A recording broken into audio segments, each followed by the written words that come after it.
It's Relationship Wednesday, and welcome to the Bad Influence Podcast with yours truly, Jordan Banderas. Listen to what I must tell you today, because this can help you not ruin your relationship.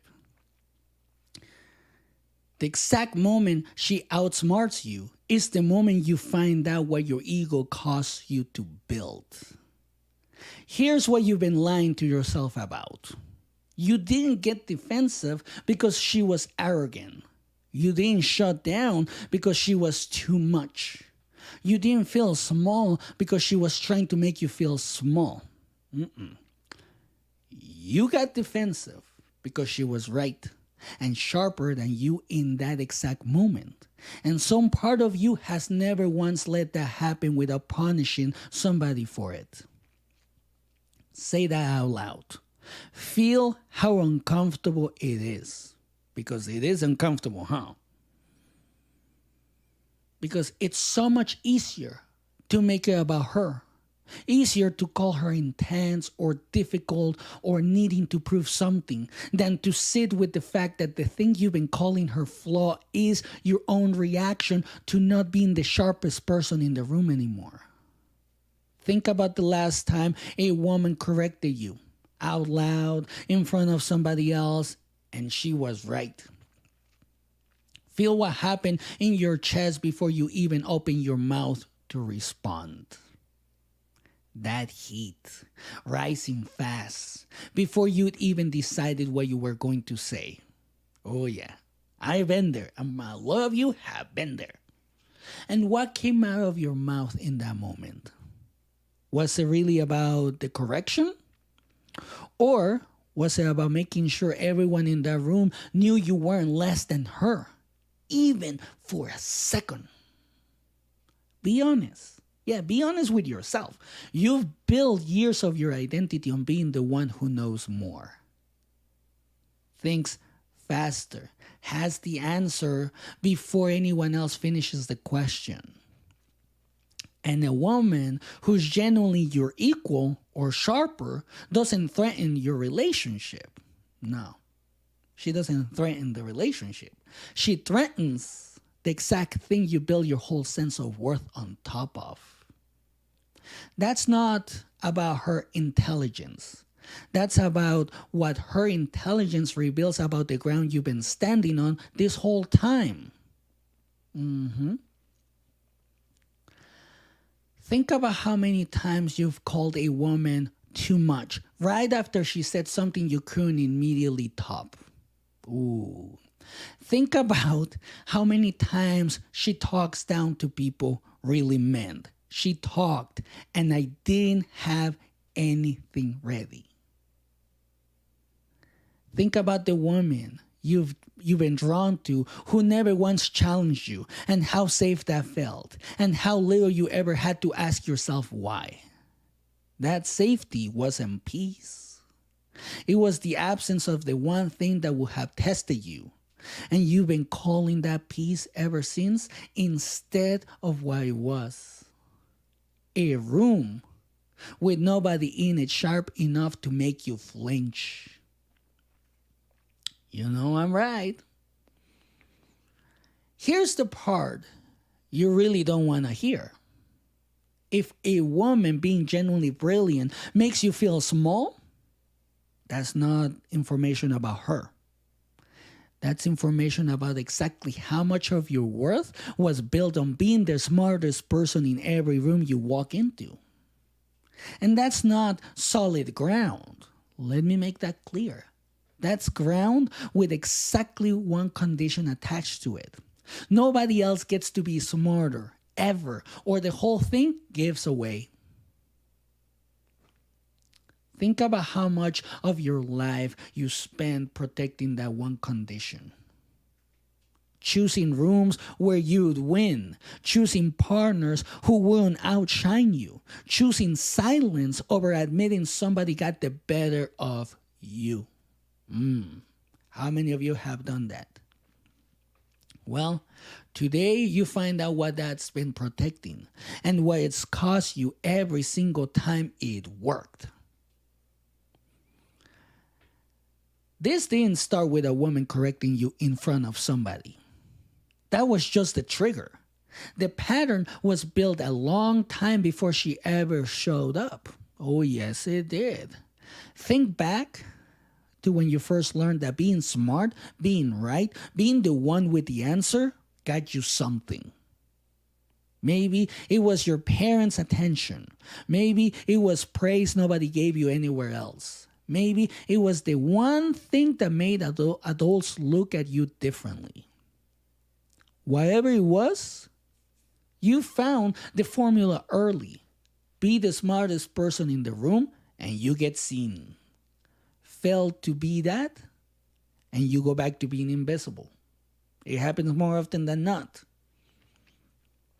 So you build yourself around it, not consciously. Nobody sits with a kid down and says, your worth depends on always knowing more than everybody else. But you learned it anyway. The same way you learn anything that keeps working. Every time you had the answer first, something good happened. And you know this is true. Because you got attention. You got approval. You got a sense that you matter in that room. Every time somebody else had it first, something in you deflated. And you didn't like how that felt. So you work harder to make sure it didn't happen again. And somewhere in there, being the smartest person in the room stopped being a skill you had. It became the whole ground you believe yourself to be standing on. Oh, yes, it happened. Think about how much of your actual personality got built around that one function. The quick comeback. The need to have the last word. The instinct to correct people, even when it costs you the room. All of that isn't just how you are.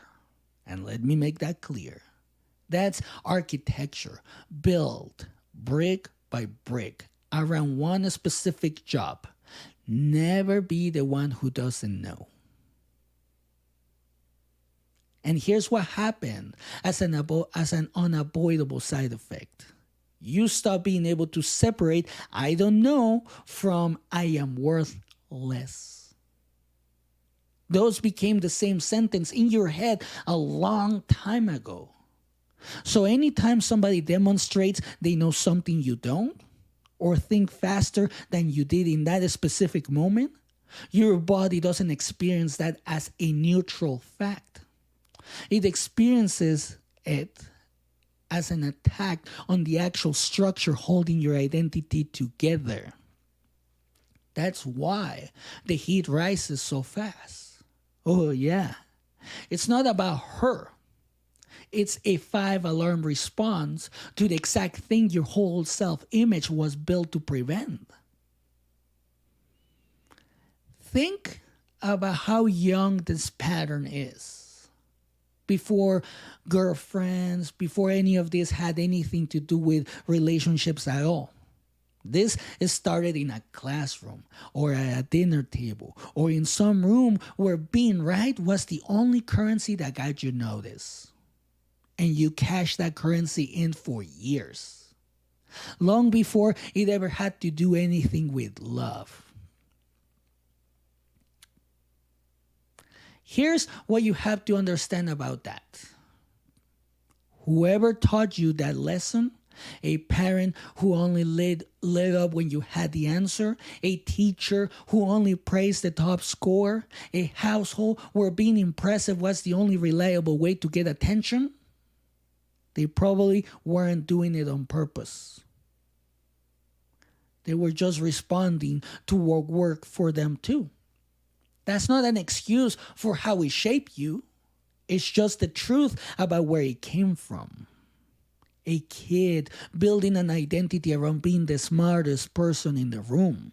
Because that's the only thing reliably getting a response. Isn't broken. That's a smart kid solving the actual problem in front of him.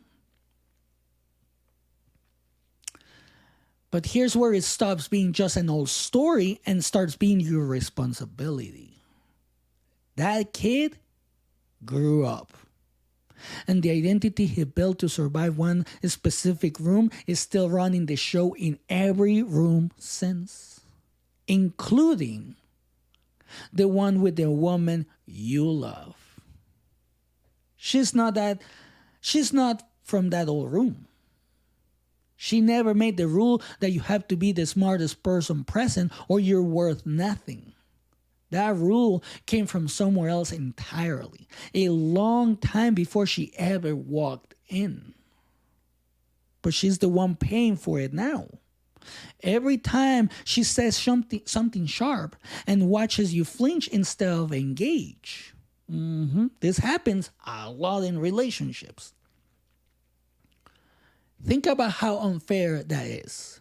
Once you say it plainly, she's being punished subtly, quietly, through a joke that lands wrong or a correction that gets brushed off too fast for a debt that has nothing to do with her, and she doesn't even know that debt exists.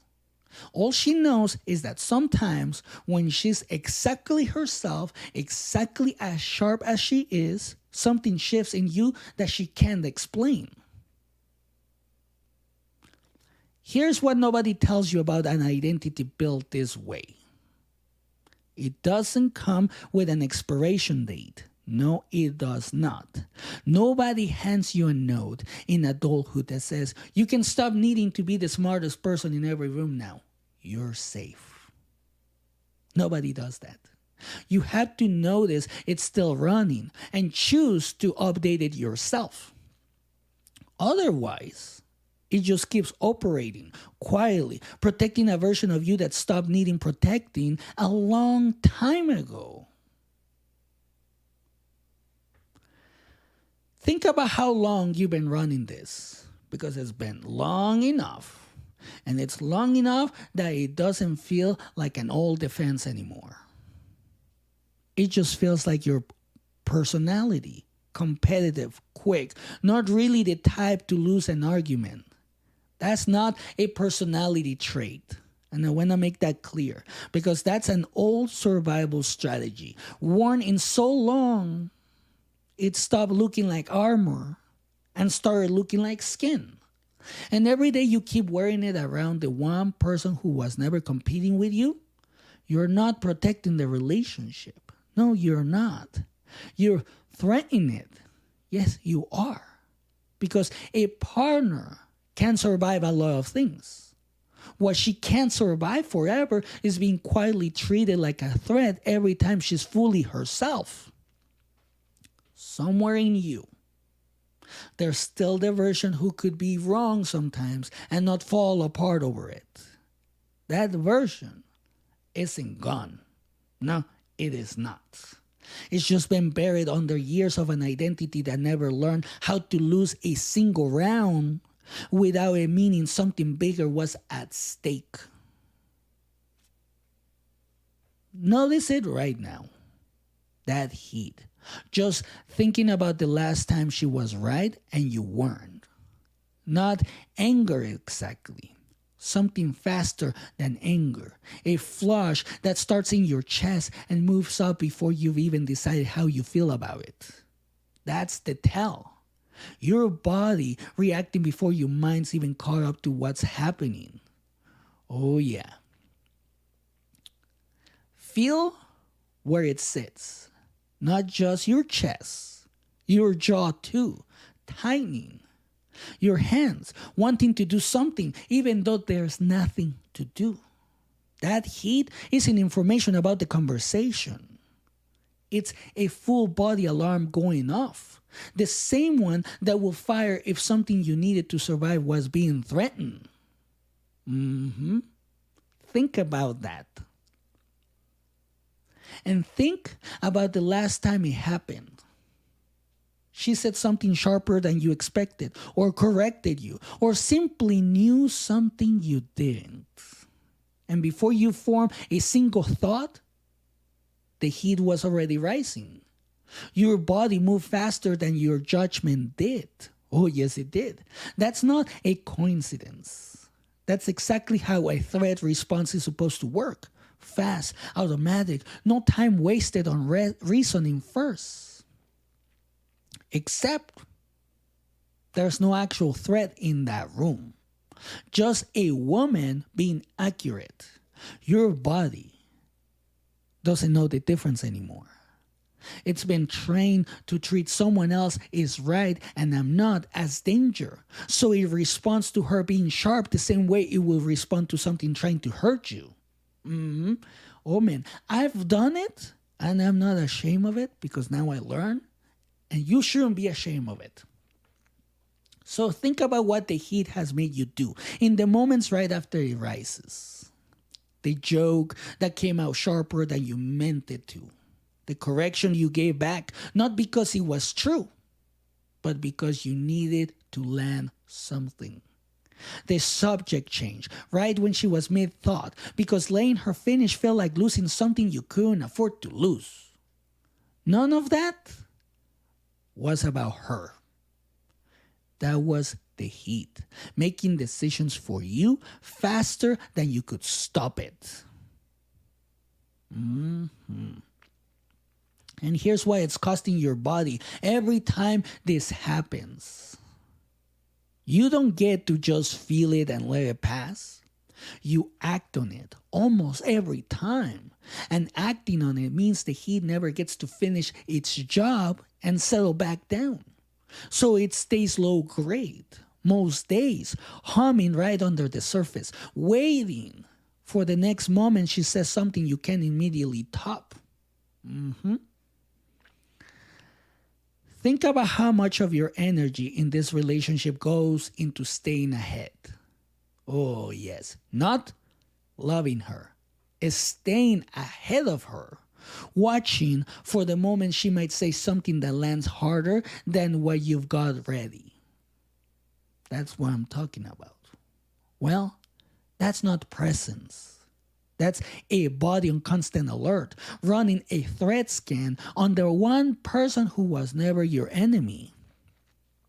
Your shoulders carry some of it, tight, in conversations that should feel easy. Your breath carries some of it as well, shorter. The second she starts making a point, you can feel yourself losing. But the heat carries the most of it. Because it's the fastest part of you and it's been running the show for years without you ever agreeing to let it. Think about how tired that is. Being in a relationship where you can't just relax around your own partner's mind because some part of you is always bracing for the moment she's better at something than you are. That's not what closeness is supposed to feel like. No, closeness is supposed to feel like the one place you don't have to perform. And you've turned it into the one place you're performing hardest of all. Yes, you have done that. Here's the part that should land. She can feel the heat, even if she can't name it. She feels you tense the second she starts really thinking out loud. Oh, yes, she does. She feels the subject get changed a little too quickly. The joke land a little too sharp. The compliment about her mind that somehow always comes with a but. What she doesn't feel is a partner who's relaxed in the presence of how smart she is. Because you've never let that heat pass all the way through without acting on it first. I love you. I have not done that yet. Think about the last time you enjoyed watching her outthink you. Not tolerated it. Not managed it gracefully, but enjoyed it. The way you'd enjoy watching anyone you love be brilliant at something. If you can't remember, that's the whole problem right there. Yes, that is a problem. Because somewhere along the way, her brilliance stopped being something you got to enjoy and became something you had to survive. That's what this heat has been costing you. Not just a tense moment here and there, The actual experience of loving someone without needing to win against them first, which is what makes a relationship successful. And every time you let the heat make the decision instead of you, it gets a little more familiar, a little more automatic, a little more like just who you are with her. That heat isn't who you are. It's what happens to a person who built this whole worth on never losing, is standing next to someone who occasionally, rightfully, wins. So stop looking at the heat and start looking at what it's protecting you from finding out. Because the heat was never about losing an argument. It's about a question you've been avoiding since long before she showed up. Yes, that's exactly what it is. Here's the truth hiding under all that defensiveness. Some part of you needs to believe you're still the smartest person in the room. Not because it feels good, because the alternative feels like the floor giving out. As long as you stay ahead, you never have to find out who you are without that one advantage propping everything else up. That's the shadow. Not the competitiveness itself, the fear hiding inside it. The quiet terror of finding out that your worth was never tied to being the sharpest person present. Because if you let yourself loose to her freely, without flinching, and it turned out you were still just as valuable, as still just as loved, is still just as much of a man, that will mean the whole ground you built under yourself was never necessary in the first place. And that's harder to sit with than losing an argument ever was. So instead, you keep competing, not because it's working, because it's stopping means finding out something about yourself you're not ready to know. Here's what that's costing you while you avoid it. Because it's costing you something. Every time you flinch instead of engage, the distance between who you are with her and who you could be gets a little wider. Not loud, wide. Quiet enough that the relationship still functions completely fine. Wide enough that she feels that every time she has to shrink a thought to keep the room comfortable. That's what the heat has been keeping score of the whole time.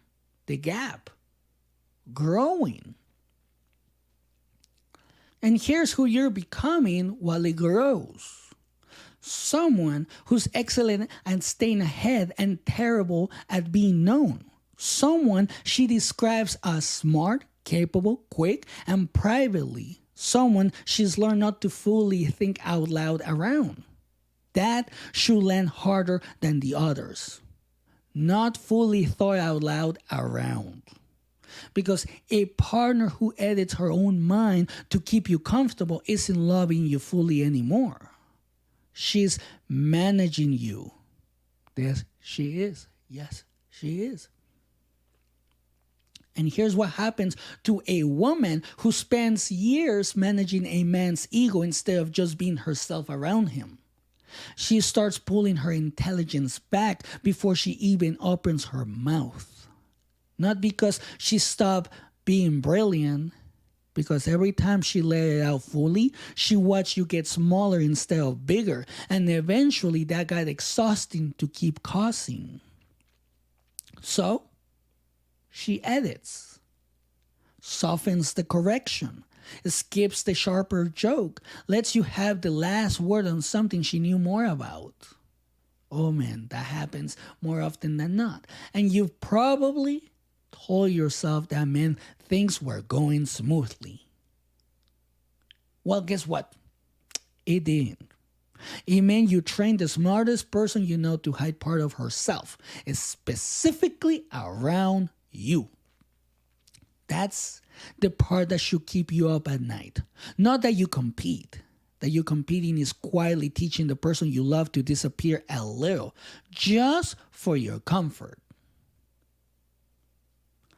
Hold that next to what you wanted when you chose her. You didn't fall for her because she was easy to outthink. No, you didn't choose her for that. You fell for her because some part of you recognized how sharp she was and wanted exactly that in your life. And here's the mirror. So look at it straight. If you keep making her brilliance something to survive instead of something to enjoy, you're going to spend this entire relationship next to someone extraordinary, experiencing only the edited, softened version of her. Not because she stopped being extraordinary, because you never let yourself find out what it feels like to be with the full version unthreatened. This is not a legacy you want. No, you don't. A partner who slowly disappeared, one edited thought at a time, because being fully herself kept costing her something with you. That's the real risk hiding behind all your competitiveness. Not that she'll ever outthink you again. She already has, and she will again. That you'll spend the whole relationship flinching every time she does, and call that just how things are between you. I've seen this a lot. Because treating her mind like competition doesn't just create tension. It actively teaches her that the smartest, sharpest version of herself isn't fully welcome here. So eventually, she stops bringing it around at all. Here's what staying exactly like this steals from you.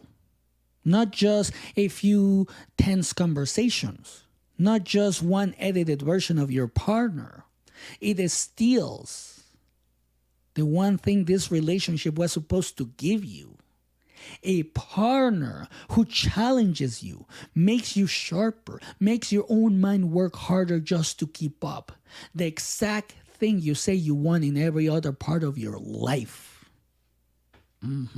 Because right now, you're not getting that. No, you are not.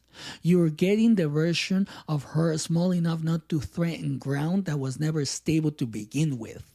Oh, yes. Think about what that means for the relationship you're building right now. Years spent next to someone brilliant, receiving only the parts of her brilliance you could handle without flinching.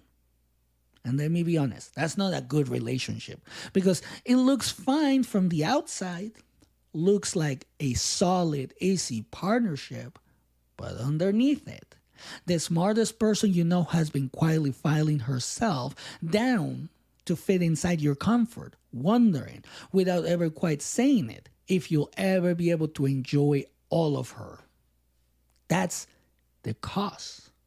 Not a dramatic blow up, just a slow, quiet editing mistaken for harmony in a relationship that looks completely fine from every angle except the one that matters. And it doesn't announce itself. It just shows up, fully formed, the day she finally stops trying to be fully herself around you. And you realize you can't quite remember the last time she really let loose in front of you. That's not a future risk. That's exactly where you're already headed. Here's the part of the shadow that's easy to miss. It's not just costing the two of you. No. If you have kids, or if anyone close to you watches this relationship, they're learning something about what a strong man does when a woman is smarter than him in the moment. They're learning that the answer is get defensive, take it personally, make it a competition instead of a gift.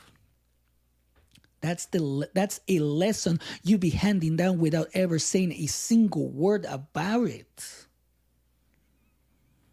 That's the part that should land the hardest. Not that you compete with her, That you're competing is quietly becoming somebody else's blueprint for how to handle a partner who's genuinely brilliant. The people who love you don't need you to always be the smartest one in the room. No, they don't. They need to see you handle being outmatched sometimes, gracefully, without it becoming a referendum on your whole identity. Because that happens a lot. Right now, what they're watching instead is someone who can't. You already know the version of you that competes with her isn't who you want to be. Yeah, you already know that. You've known it every time the heat rose in your chest right before you said something you regret, the second it left your mouth. You've known it every time you called the defensiveness is standing your ground and felt something in you go quiet in protest. And you can keep calling that strength. Yes, you can. Or you can finally admit the only thing standing between you and enjoying how brilliant she is was never her. It was ground you built a long time ago that was never as solid as you needed it to be. Nobody else built that ground for you. You did. Which means you're the only one who can finally step off it and find out what's underneath. Think about the version of this relationship you wanted when you started. When you started it.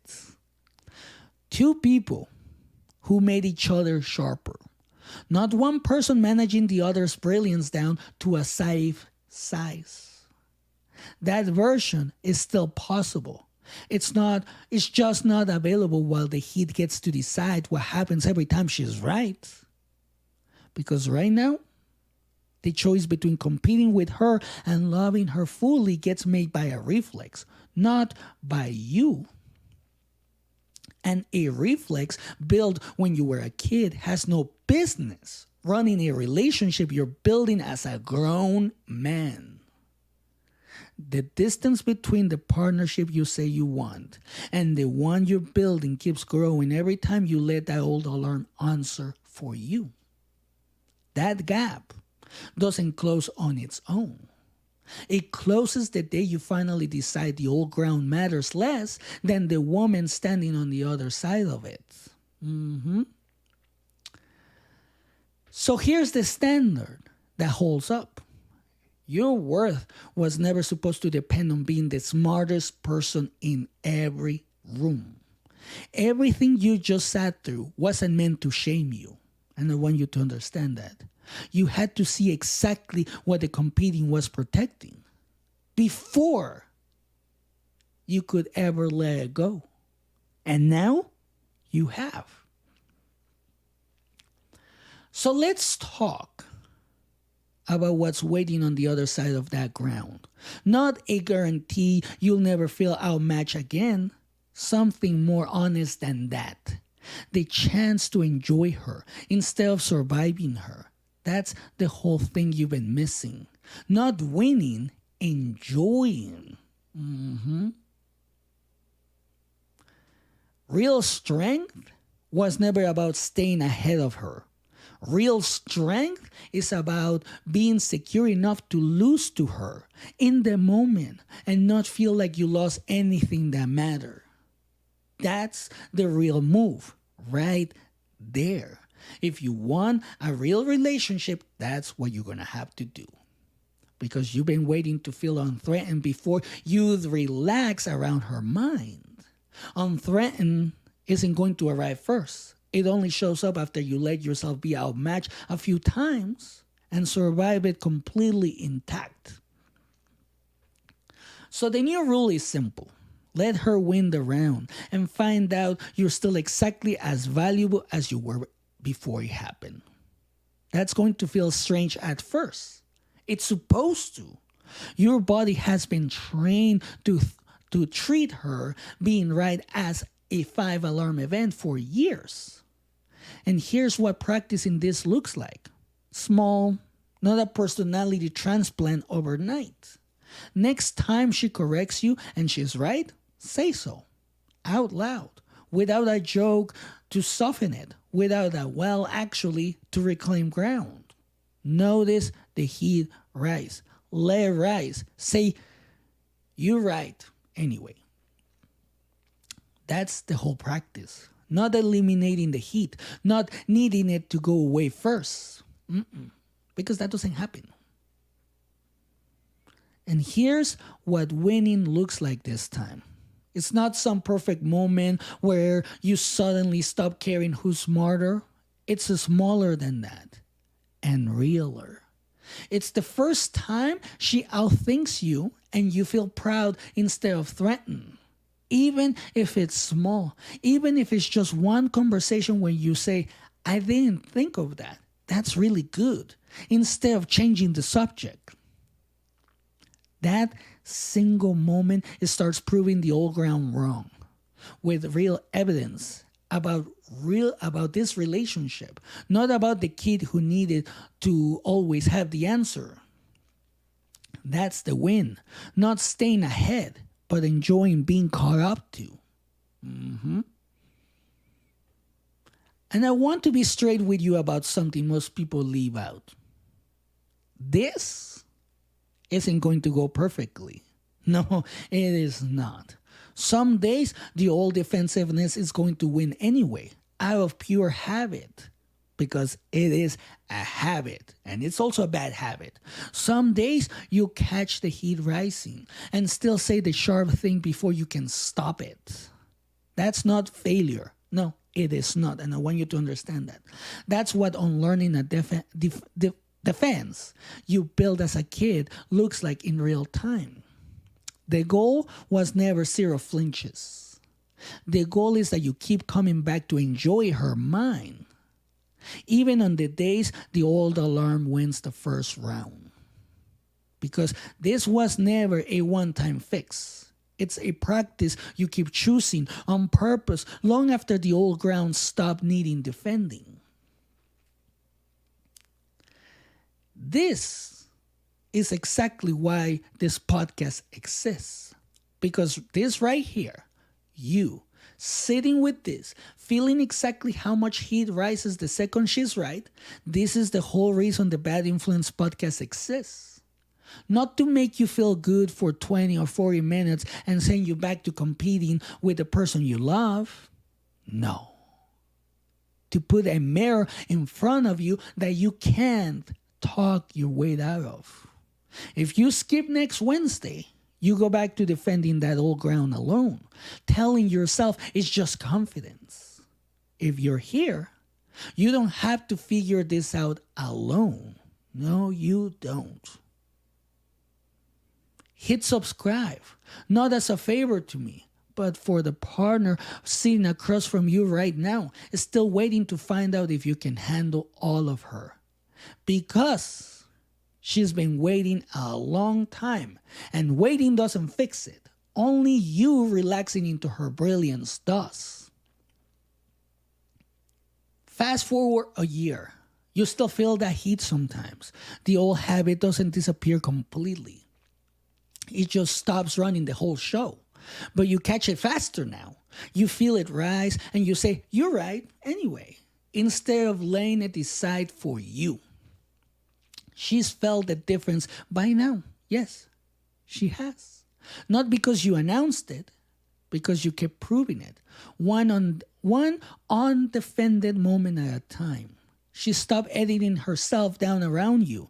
She started bringing her full mind back into the room because she finally trusted it wouldn't cost her anything with you. That's not luck. That's the practice you started tonight. And the competing that used to feel like strength, it doesn't feel like strength anymore. It feels like exactly what it always was. Someone still trying to prove he's worth something is standing inside a grown relationship. Here's the truth underneath everything I've told you today. Her intelligence was never the threat. The ground under you was. Whatever room taught you that being smartest was the only way to be worth something did its job a long time ago. That room is gone. The rules stayed. And it's been quietly asking the smartest woman you know to shrink for a debt that was never hers to pay. So tonight, this is your move. Plain and simple. Next time she's right, say so. All the way, without a joke to caution it. Let the heat rise. Say it anyway. Stop treating her mind like competition and start treating it like the exact thing you say you want it. You might find out you can finally relax around someone brilliant for the first time in your life. Or you might find out exactly how much work that old ground still needs. Either way, you'll know something true instead of protecting something fragile. Because the relationship that lasts was never built by the man who had to win every round. It was built by the one secure enough to lose some of them and love her more for making him work for it. What holds you up doesn't need her to be smaller. It needs you to finally be secure enough to let her be exactly as brilliant as she already is. So stop competing. Enjoy her. Learn from her. Be the man who finally gets to experience all of her, not just the parts that don't threaten him. And remember, the choice is yours.